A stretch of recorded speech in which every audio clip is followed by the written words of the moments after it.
Assalamualaikum warahmatullahi wabarakatuh. Kembali lagi di Masix Podcast bersama saya Ajere dan saya Nindya. Kita bakal nemenin Asixers di podcast kali ini. Gimana kabarnya nih Asixers semua? Semoga baik dan sehat selalu ya. Amin.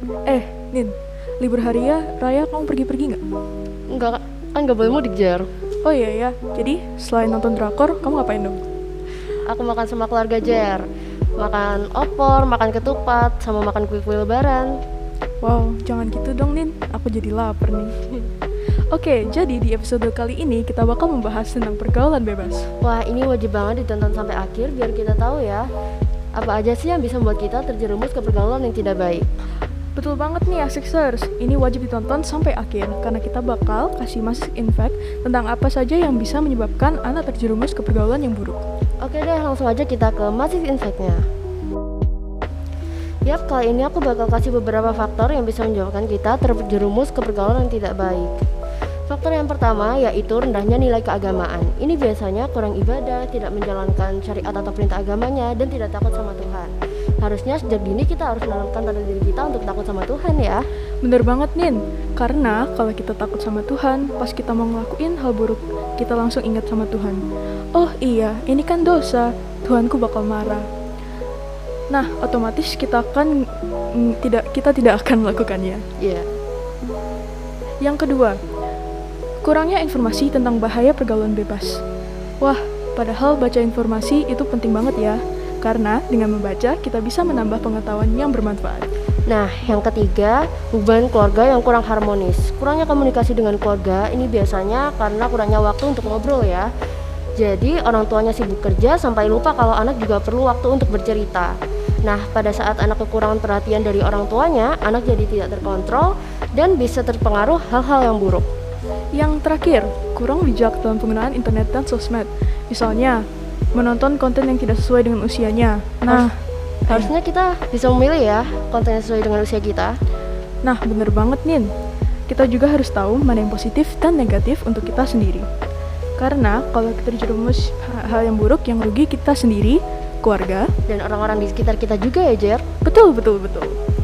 Oke deh, sekarang kita akan ngobrol lebih jauh tentang pergaulan bebas dengan lebih paham dengan pergaulan bebas nih di Masix Talk.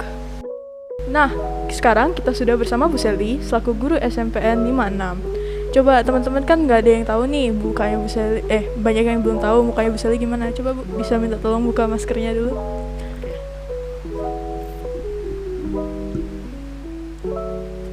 Bu Selly itu sangat cantik teman-teman, cantik banget gitu ya. Oh, Bu Selly, mempesona. Boleh dipakai lagi Bu? Iya Bu, tolong pakai lagi sesuai protokol kesehatan. Oke, kita bakal ngobrol sama Bu Selly nih. Nah, sebelum ngobrol-ngobrol, Bu Selly apa kabarnya nih? Alhamdulillah baik anak-anak.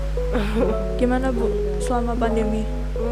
Pandemi ini ya kegiatannya Bu Selly ya mengajar. Terus kalau sedang ada anak-anak yang mungkin ada kendala permasalahan dalam belajarnya, Bu Selly juga menangani itu. Ada kesusahan nggak gitu selama mengajar online? Kesusahannya tuh sekarang kayaknya anak-anak sudah mulai jenuh belajar online, jadi banyak yang nggak ikut pembelajaran. Iya gitu. Oke. Jadi Bu, kita punya beberapa pertanyaan tentang subjek yang kita lagi bahas ini tentang pergaulan bebas. Iya. Bisa jelaskan dulu nggak Bu, pergaulan bebas itu apa maksudnya dan apa saja yang termasuk pergaulan bebas? Kalau menurut pendapatnya Bu Selly, kalau pergaulan bebas itu kan perilaku yang menyimpang, yang keluar dari norma yang ada di masyarakat, seperti itu. Kalau pengertiannya pergaulan bebas loh ya. Lalu yang termasuk pergaulan bebas itu apa saja? Yang termasuk pergaulan bebas itu seperti pemakaian nafsa, seks bebas, terus merokok, itu kan juga termasuk pergaulan yang bebas di kalangan remaja. Kenapa pergaulan bebas bisa terjadi ya, Bu? Banyak faktor ya kalau pergaulan bebas itu. Pertama mungkin juga dari faktor keluarga itu juga berpengaruh. Keluarga yang kurang harmonis bisa membuat anak juga kurang perhatian ya, Bu? Kurang perhatian itu jadi anaknya itu kan manja. Akhirnya manja, terus kurang perhatian dari orang tua, akhirnya mereka mencari kesenangan di luar gitu, kesibukan atau kesenangan di luar. Menurut Ibu ada cara lain nggak untuk mengedukasikan murid-murid? Karena kan sekarang kan udah ada kayak briefing-briefing tentang seks bebas itu kenapa, narkoba itu jangan dilakukan karena apa saja, merokok jangan. Ada yang bisa ditambahin lagi nggak kalau biar mengedukasikan murid-murid? Kalau Bu Seli sih selama ini mengedukasikannya kan ya lewat selain pembelajarannya di kelas, sekarang itu kalau di SMP 56 itu ada kayak ini loh, pembimbing sebaya. Pembimbing sebaya itu fungsinya untuk mengingatkan teman-temannya, mama nih ada si A mungkin agak kelewatan pergaulannya, jadi temannya itu kan bisa saling mengingatkan itu. Jadi nggak hanya kita memberikan sosialisasi sebagai bapak ibu guru, tapi kita juga meminta untuk anggota pembimbing sebaya itu ya membimbing temannya, karena kan di usia remaja itu kan seorang anak itu lebih dekat dan lebih percaya lagi dengan temannya dibanding orang tua atau bapak ibu guru yang ada. Nah, kan Ibu bilang lebih percaya sama temannya. Mungkin kan bisa juga kayak anak-anak disuruh bantu program-program untuk mengedukasikan teman-temannya, kayak kan temannya misalnya dalam program jangan melakukan narkoba, itu kan bisa juga teman-temannya kan bantu ini memberitahu ke teman-teman yang lain yang lebih mendengarkan. Gitu. Seperti itu juga ada kita programnya di pembimbing sebaya. Jadi satu kelas itu ada beberapa anak yang kita gunakan sebagai kader pembimbing sebaya yang ya membantu teman-temannya dalam permasalahan-permasalahan remaja termasuk dalam pergaulan. Bisa mempengaruhi kita untuk terjerumus ke pergaulan yang tidak baik itu siapa aja ya, Pak? Yang bisa mempengaruhi lebih banyak ke lingkungan teman ya sepertinya, karena kan teman itu sangat berpengaruh kan. Tadi kan saya sudah bilang kalau seorang anak remaja itu pada usia kalian SMP itu biasanya lebih percaya kepada teman-temannya dibanding kepada bapak ibu guru atau orang tua. Nah, kalau seorang anak itu tidak pandai menyortir teman yang ada di sekitarnya, pasti dia bisa terjerumus ke pergaulan bebas. Kita harus pandai-pandai. Iya, harus lebih pandai untuk memilih teman, itu sangat penting. Bu, apakah pembulian itu termasuk itu pergaulan bebas? Pembulian? Iya, kan seperti teman dia tidak mau membuli anak tersebut, tapi dia harus membuli anak tersebut karena teman-temannya menyuruh, kayak mempengaruhi gitulah. Mempengaruhi itu juga termasuk sih, karena kan untuk menyenangkan hasratnya ya, maksudnya menyenangkan satu orang itu kan, jadi ya bisa dikategorikan juga sih gitu. Gitu. Karena kan itu juga bully itu kan juga apa ya, awalnya itu kan dari verbal dulu, biasanya dari perkataan kan. Kalau sesama teman gitu kan biasanya berawal dari perkataan dulu, jadi ya bisa dikategorikan juga sih menurut Bu Seli. Nah Bu, karena Ibu bilang pembulian itu termasuk pergaulan bebas, apa yang harus dilakukan kepada anak-anak yang membuli? Karena saya tahu ada teman-teman atau orang yang nggak terlalu dekat gitu ngelihat ngebully, tapi dia nggak berani ngomong sama guru, nggak berani ngomong sama orang tua. Kalau nggak berani ngomong sama guru, nggak berani ngomong sama orang tua, kan ada tadi teman kader sebaya tadi kan bisa menjembatani. Ya, bisa sih mungkin, tapi dia nggak mau ngomong sama teman-temannya juga, dia maunya kayak sendiri gitu loh. Oh gitu. Kayak takut. Nah gini, kalau di BK sendiri, kalau mungkin kalian takut ya, maksudnya kamu takut ada kejadian tapi kamu nggak berani untuk melaporkan, kamu bisa menulis, nanti kamu berikan ke kotak masalah yang ada di BK, itu juga bisa. Atau kamu bisa juga WA ke guru BK, salah satu guru BK.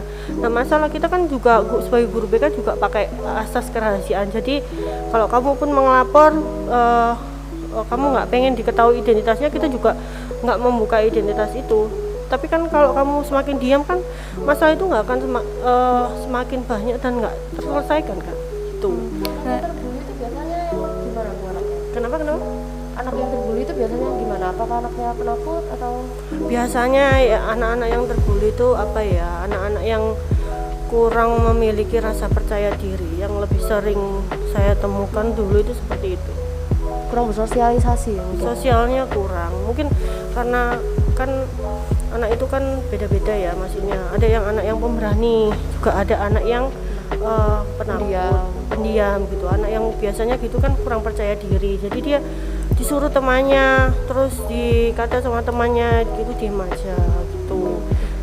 Tapi selama ini alhamdulillah kok kita selalu tahu anak-anak itu. Itu kan tentang kasus yang dibully. Sekarang yang membuli itu bakal diapain ya, Bu? Kalau yang membuli selama ini kalau di BK itu ya kita berikan pengarahan, kita berikan gambaran. Kan kasihan juga teman yang dibully seperti itu. Kalau hukuman fisik kita nggak pernah itu. Kita hanya memberikan pengertian baru, pengarahan yang baru kepada dia supaya nggak mengulangi hal tersebut. Oke. Tapi kan kalau membuli, walaupun diberitahu sekali kan tetap aja kan ada anak yang nggak bakal dengerin. Itu kalau Iya. gitu bakal diapain? Kayaknya seperti itu kan butuh proses ya, nggak bisa langsung, perilaku itu nggak bisa langsung seketika kita rubah. Jadi kita bertahap. Kalaupun satu kali dia membuli sudah kita ingatkan, 2 kali kita ingatkan, kalau 3 kali ya mungkin kita bekerja sama dengan wali kelas atau bekerja sama dengan orang tua untuk menasehati anak tersebut gitu loh. Oke. Terus Bu, seks bebas, kenapa ya anak-anak itu seumuran kami 13, 12 itu udah mulai seks bebas, kenapa ya? Apa ya, kalau saya amati saat ini tuh karena HP, pengaruh dari gadget itu yang membuat istilahnya anak itu kan tidak pandai untuk memanfaatkan gadget kan. Kadang kan melihat konten-konten yang belum saatnya Tidak untuk dia sesuai dengan lihat gitu, sesuai usia itu juga bisa mempengaruhi. Terus temannya yang mengajar itu juga bisa. Ya. Kenapa masih banyak yang merokok padahal udah tahu kalau rokok itu tidak baik? Nah itu kita perlu apa ya, edukasi lagi kepada anak-anak. Padahal kita juga di sekolah itu kita selalu bilang nggak boleh rokok gitu. Kita juga ngasih kayak edukasi tentang bahaya merokok. Tapi anak-anak itu kan di sekolahnya hanya beberapa jam, sedangkan mereka di rumah atau di dalam pergaulan itu kan lebih banyak dibanding waktu di sekolah. Mereka di sekolah nggak rokok, tapi ketika mereka pulang sekolah main di warung kopi bisa saja mereka merokok dengan teman-temannya di warung kopi itu tadi. Nah Bu, kembali lagi di topik yang seks bebas. Berapa bulan ini ya di sosial media kan banyak kasus pelakuan seksual diperkosa, dipegang-pegang, itu gimana ya Bu kepada anak-anak yang pernah mengalami? Kalau di sekolah kita alhamdulillah nggak pernah ya ada kejadian seperti itu. Kalaupun kita kasih edukasi kepada anak-anak yang perempuan, kan kadang mereka berangkat sekolah kan juga sendiri, kadang juga ada yang naik sepeda sendiri atau jalan kaki sendiri ya. Kita selalu ngasih edukasi bahwa kalau bisa kalian itu bareng dengan teman atau janganlah sendiri, karena sekarang kan mohon maaf banyak yang kayak pegang area-area perempuan yang berbahaya di tempat-tempat sepi, terus nanti takutnya juga ada yang mencuri perhiasan atau apa gitu. Dampak dari pergaulan bebas ini apa aja? Dampaknya ya pasti merugikan diri mereka sendiri ya, seperti tidak bisa melanjutkan sekolah, terus kecanduan nafsa, itu kan dampaknya dari pergaulan bebas.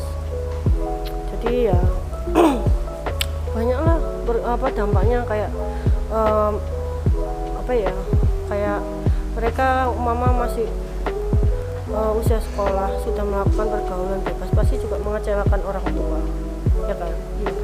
Terus mereka kan pasti membuat malu orang tuanya, itu pasti. Terus paling parah itu kan untuk dirinya sendiri, masa depannya terpengaruh juga. Iya, sekarang kalau kalau sampai ada yang memakai nafsa gitu ya, kan otomatis kalau dia sampai kena ke BNN atau apa kan otomatis namanya sudah jadi catatan kan. Dan suatu saat kan juga mungkin mereka suatu saat mau bekerja ada catatan yang buruk, kan mereka sendiri yang rugi. Terus kalau di lingkungan sosial itu kan juga orang tuanya pasti malu, dirinya juga pasti malu. Itu kan hukum sosial yang ada di masyarakat. Bu, saya punya opini. Misalnya kan banyak ya anak-anak teman-temannya itu nggak membantu orang-orang yang terpaksa mengikuti pergaulan saya, namanya pergaulan bebas. Itu gimana ya? Kayak teman-teman walaupun dianggap teman tidak membantu kan, seharusnya kan pertemanan itu artinya kan solidaritas, saling Iya, membantu. saling membantu. Tapi kan namun kan ada misalnya temennya itu dibully sama kakak kelas misalnya ya. Tapi teman-temannya nggak bantu gitu, teman-temannya cuman biarin aja, diem aja, nggak pernah ngasih tahu guru, nggak pernah ngasih tahu orang tuanya dia. Itu gimana ya, Bu? Ya itu kan makanya tadi kita bahas ya Mbak ya, kita harus pandai pilih teman. Kalau teman yang baik kan pasti ya nggak mungkin lah kita dalam keadaan susah. Katanya kalau bersahabat kan kita care, apapun kita lakukan. Kalau ada yang membuat susah kita kan, kalau kita dibully kan susah, malu kan diri kita. Bisa seneng bareng. Kayak gitu ya. Kenapa kamu harus berteman dengan orang seperti itu? Gitu loh. betul. Ya kan? Kita kan masih ada teman-teman yang lebih baik lagi gitu loh. Terima kasih Bu sudah meluangkan waktunya di Masjid Podcast. Iya. Semoga bisa sehat selalu dan pendidikannya Amin. dilancarkan ya Bu. Ya, amin. Ya, semoga video ini bakal bisa membantu jawaban pertanyaan-pertanyaan dari anak-anak A6ers, bakal membantu. Dadah. Wah, nggak kerasa waktunya udah saatnya untuk pamit nih Aksisers. Ya, semoga video ini bisa bermanfaat ya A6er. Jangan lupa like, comment, dan subscribe, dan share. Dan jangan lupa untuk follow Instagram kita juga di @masix56. Thank you, bye-bye.